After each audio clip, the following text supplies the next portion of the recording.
Knock, knock. No answer. He kind of fled already. Can he? No. The news only broke a few hours ago. They haven't even found out it's him yet. The police tend to be quick with this sort of stuff, but there should still be time. Yo, knock, knock! August! Still no answer, huh? I checked my phone again, but he still hasn't answered my text. Damn it.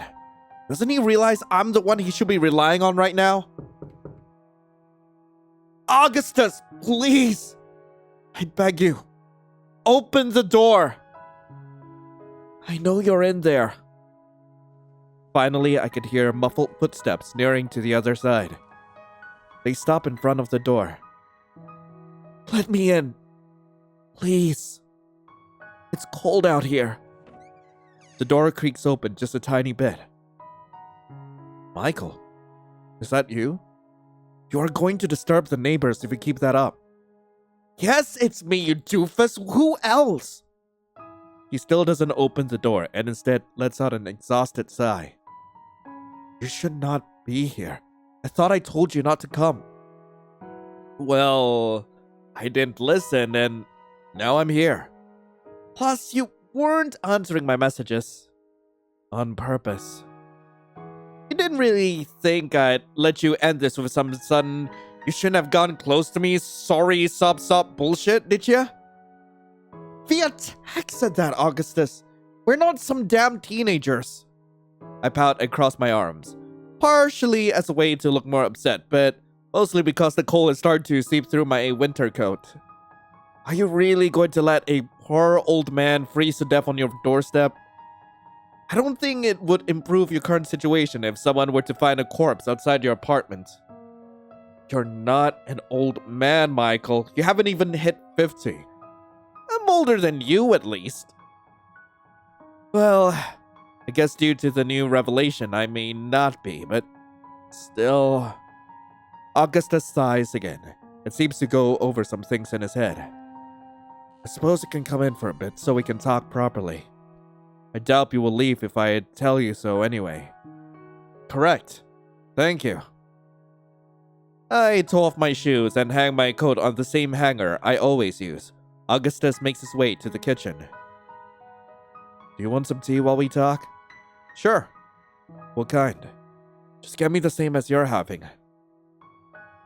Big green cup, please. The one with the yellow flowers.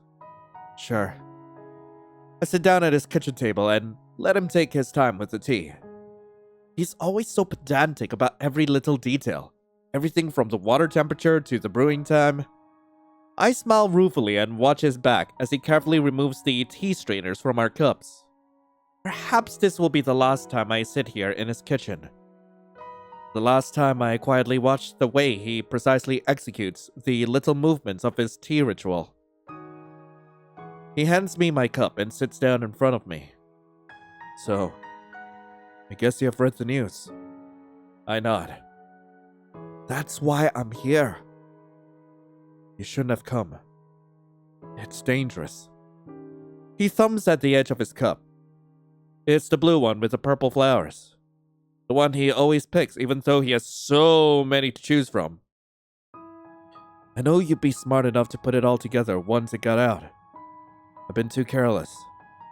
Well, most people don't have a fridge full of blood bags. With headlines about a suspected vampire thief and at a local hospital at that, it doesn't exactly require a genius to figure things out. You weren't exactly meant to discover the fridge. I thought things were over back then, but you still kept in contact. 'Cause I can't stay away from danger! You should know this by now, Augustus! How long have we been dating for? I highly doubt you bought my excuse about rare blood disease. Yeah, not your best lie.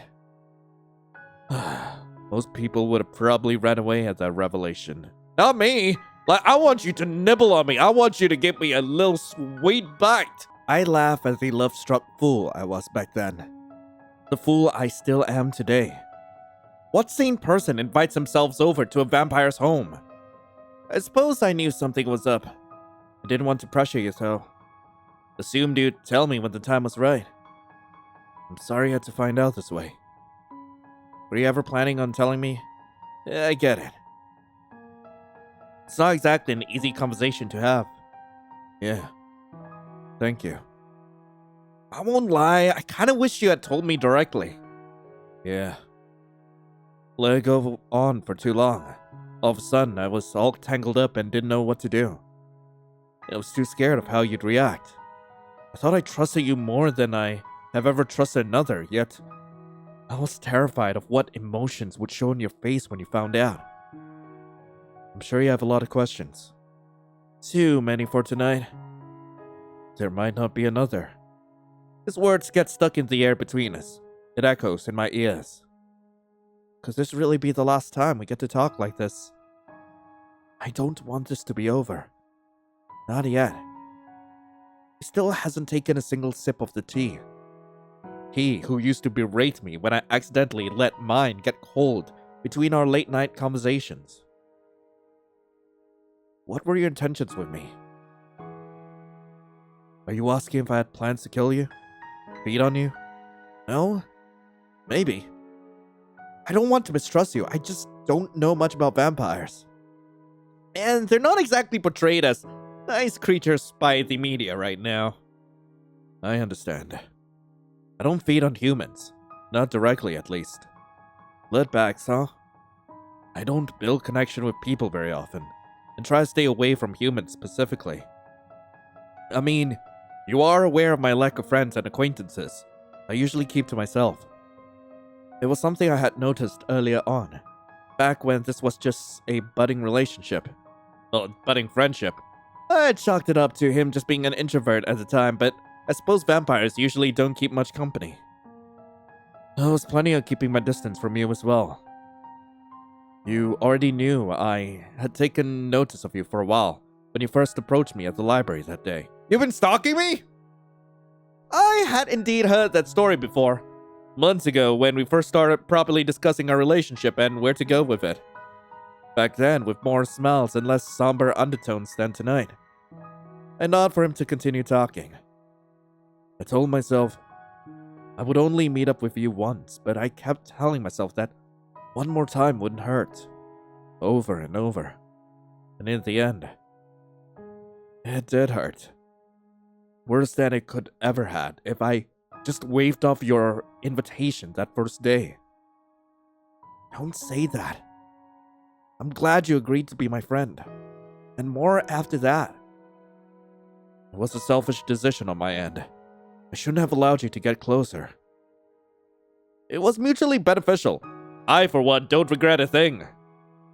Even now that you know what I am? Even now. Especially now. So, you regret everything. I treasured every moment with you, Michael. I just regret having to hurt you. Both our teas have gone cold. Now that I think about it, I haven't even taken a sip of mine either. You should leave as soon as possible.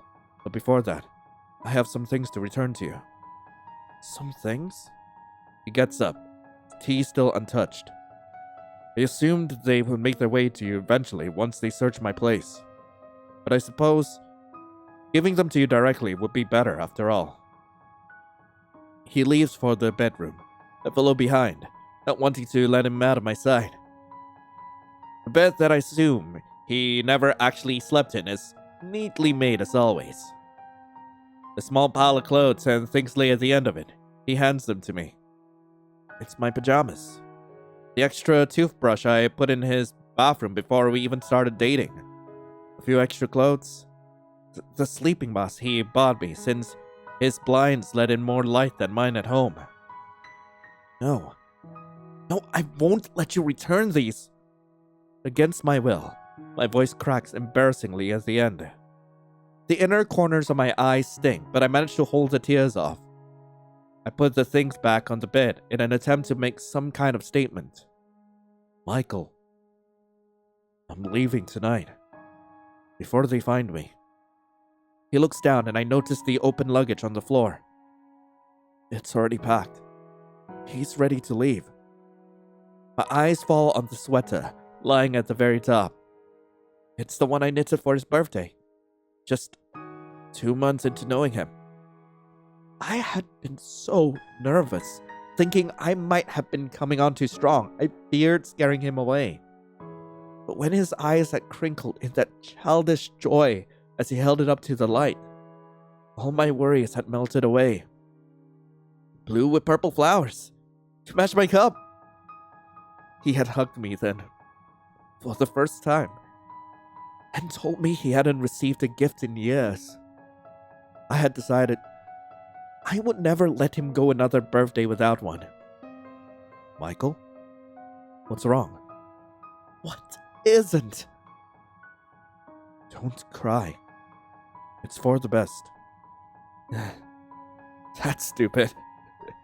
I thought I managed to keep the tears away.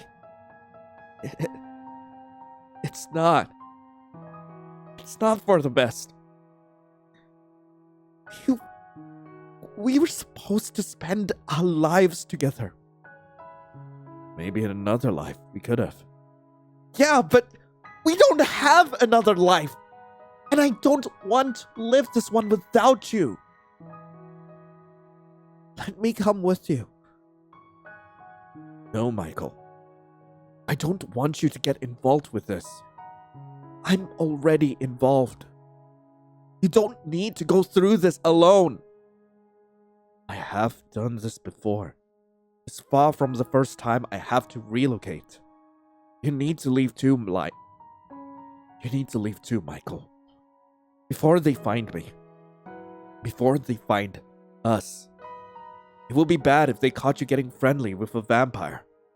I don't care about the risk. I do. I'm sorry, Michael. It's all my fault. But I cannot let this go on any longer. What do you mean? This is ending now. I'm going to leave. You are going to go back to your human life. Live happily, without some bitter old vampire causing you trouble. That's not fair! Don't I have any say in this? This is what's best for you. I'm a grown-ass man. I think I can decide that for myself. He closes his luggage, casts me a quick glance, and makes his way to the entrance. Hey, wait! You're really just gonna leave me like this? I'm so sorry, Michael. I'm sorry I let it get this far. He puts his coat on and unlocks the door. I guess this is farewell. He leans forward and gives me a quick kiss on the cheek. Farewell, Michael. Maybe if I was human, I could have let you love me.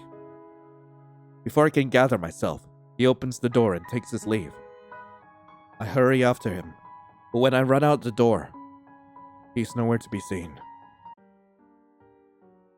Ah! God damn it! Well, that hurt. Okay, so apparently most of my answers were wrong, so were you ever planning on telling me? Honestly, I'm not sure. I've thought about it a lot. I did not want to lie to you, but I was afraid of how you would react. Not that I don't trust you, but yeah, I get it. Not every day you have to tell the man you're dating you're a vampire. You couldn't know how I'd react. I won't lie. I wish you had told me directly, Skip. And did you ever love me? Was it all a lie? Did you ever love me? Was this all just a way to pass the time? I'm sorry, that was more than a few questions at once. No, it's okay. I understand that this must be a lot for you. I don't build connections with people very often. I mean, you are aware of my lack of friends and acquaintances. I usually keep them to myself. And we Skip. Don't say that. Already seen all this, so Skip. Let me come with you. No, Michael. Yep, I get it. You don't want me coming along, but I'm still going to follow. Skippin'. That's why we're going to leave together. Right now. That's a bad idea. The life of me would never be stable. Would never be safe. I'm not stupid, August. I realize that as well. I'm just convinced we can work something out together. I've been alone for so long. I know you've been too. I had given up on ever having someone to love me, someone to spend my life with. But with you, it just felt so natural. And yeah, perhaps with this all out in the open, things will be different. We'll need to find new solutions. But I believe in us, August, more than I've ever believed in anything else. And I won't let you leave me behind. I don't want to go back to the unhappy, lonely man I was before meeting you. I love you too much to let you go like this. Michael. God, if you say all that, how will I ever be able to go on without you? I promised myself I would keep it together, leave quietly. I do not know if I can do it anymore. I want you to come with me. I'm sorry for being this selfish. Not wanting to hear him berate himself any longer, I take a step forward and embrace him. No, you're not being selfish. We're doing this for the both of us. We'll figure this all out together. I can feel him shaking against my chest. Yeah, we'll work it out. I stroke his hair gently as he leans his head against my shoulders. Things almost feel normal again. The two of us at the center of the universe. I would love to hold him until he feels ready, but we don't have the time to spare. We need to leave. Yeah. I release him from my embrace, and we grab our things. We make our way to the door, and I glance into the kitchen, at the cup still filled with tea that has now gone cold. Oh, wait for me for a sec. I make my way to the kitchen table and go to empty the cups in the sink. They'll probably fit in the coat pockets for now. What was that about? I hold up the cups. Can't forget these, can we? For future tea times? I suppose you're right. How could we leave them? We put on our boots and coats, stuff the cups in the pockets, and step out into the cold air outside. Ah. Thank you for staying with me, and for being stubborn enough to follow me. Always. I'd never let you leave me that easily. Love you. I know. God! Ah! It still hurts, but in a good way! Jesus! Oh, that was good. That was freaking good. Anyway, that was In This Life. I really hope you guys enjoyed it. If you guys do want to play this game for yourselves, link to the game will be in the description below. So this was made for this year's Vlogs Fabula, which is another game jam that just ran recently. I will be going through some of the games that kind of stand out to me from this game jam. So hey, stay tuned for that. But in the meantime, thank you all so much for watching. Hope you all have a lovely rest of the day. And as always, I'll be seeing you in the next video. This is Lion, signing off. Ciao.